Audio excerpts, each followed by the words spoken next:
دہلی میں ہندوستان کے مسجدوں اور درگاہوں کو فسادی ہندوؤں نے آگ لگا کے جلا دیا ہے۔ انا للہ و انا الیہ راجعون۔ یا اللہ ان ظالموں پر اپنا عذاب اور قہر نازل فرما۔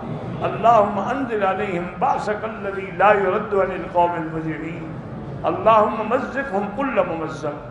اللہم ارنا فیہم عجائب قدرتک۔ اللہم صلی علی سیدنا محمد وعلی آل سیدنا محمد وبارک وسلم۔ اللہم انت ربی لا الہ الا انت الاحد الصمد الفرد الذی لم یلد ولم یولد ولم یکن لہ کفوا احد۔ اللہم انا نسألک باسمائک الحسنی وصفاتک العلی۔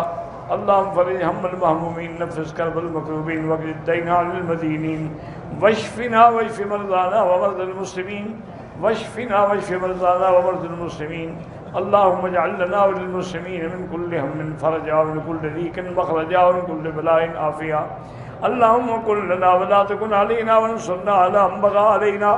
اللہم کن بنا رؤوفا رحیما ولا تجعلنا شقیا ولا محروما۔ یا اللہ بیماروں کو شفا عطا فرما۔ یا اللہ ہماری ظاہری باطنی روحانی جسمانی بیماریاں دور فرما۔ یا اللہ بے حیاؤں کو حیا عطا فرما، بے اولادوں کو اولاد صالح عطا فرما، جن کے گھروں میں بچیاں ہیں ان کے رشتے آسان فرما، بے روزگاروں کو روزگار عطا فرما، قرض داروں کے قرض عطا فرما۔ یا الہ العالمین تمام دنیا میں جتنی مساجد مدارس دین کے ادارے سب کی حفاظت فرما، دین والوں کی حفاظت فرما، علماء کی حفاظت فرما۔ یا اللہ حرمین الشریفین کو قیامت تک ہر فتنے سے محفوظ فرما۔ یا اللہ مسلمان کشمیر میں ہیں، فلسطین میں ہیں، ہندوستان میں ہیں، دہلی میں ہیں، یا اللہ جس ملک میں ہیں، عرب میں ہیں، عجم میں ہیں، افغان میں ہیں، ان کی جان مال آبرو عزت کی حفاظت فرما۔